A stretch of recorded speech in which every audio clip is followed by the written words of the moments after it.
Amb motiu del Dia Internacional de la Discapacitat, s'ha organitzat la Setmana Inclusiva a Cardedeu, amb un seguit d'actes com obres de teatre, cinema inclusiu, passejades o la lectura del manifest en defensa de les persones amb capacitats diverses per part del Viver de Belloc a la plaça 1 d'Octubre. A Viver de Belloc ens hem enfocat molt amb la festín. El divendres dia 1 de desembre vam aprofitar per fer una lectura conjunta de manifest amb totes les persones que formen part de Viver de Belloc davant de la Tèxtil Race i vam fer un acte simbòlic d'entrar totes les plantes que decoraran la fàbrica, que serà el futur bar de la Tèxtil Race que contem poder inaugurar a principis de gener.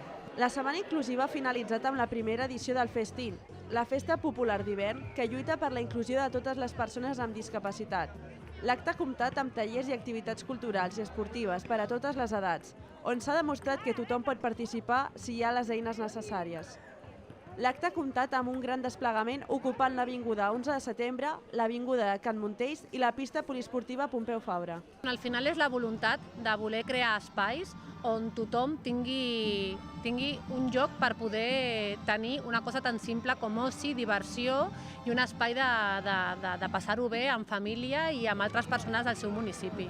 Nosaltres som un col·lectiu que treballem per les persones autistes i neurodivergents i som un col·lectiu que normalment no tenim l'oportunitat de tenir espais on poder gaudir i esperem i desitgem que això sigui la primera festa in de moltes perquè significa que persones que mai han pogut gaudir en família i amb gent del seu municipi tinguin cabuda i comencin a sentir-se que formen part del municipi.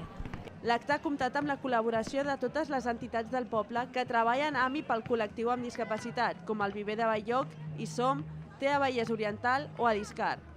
A més, ha comptat amb la col·laboració de l'Ajuntament de Cardedeu, que té la voluntat d'implantar més polítiques d'inclusió. Dintre de la regidoria de capacitats diverses, el que volem és fer un Cardedeu més accessible en quant a voreres, carrers, accessible en quant a pictogrames, tenim moltes accions d'incloure la gent, les persones amb TEA, els nens, cinema inclusiu per nens amb TEA, contacontes, sempre comptar i atendre i escoltar a la gent, personalitzant, informant de tot el que calgui i fent gestions que quan una persona està en aquestes circumstàncies ni té forces per fer-ho ni té coneixement. És a dir, que nosaltres hem de ser el vincle d'enllaç entre administracions i gent de peu del carrer.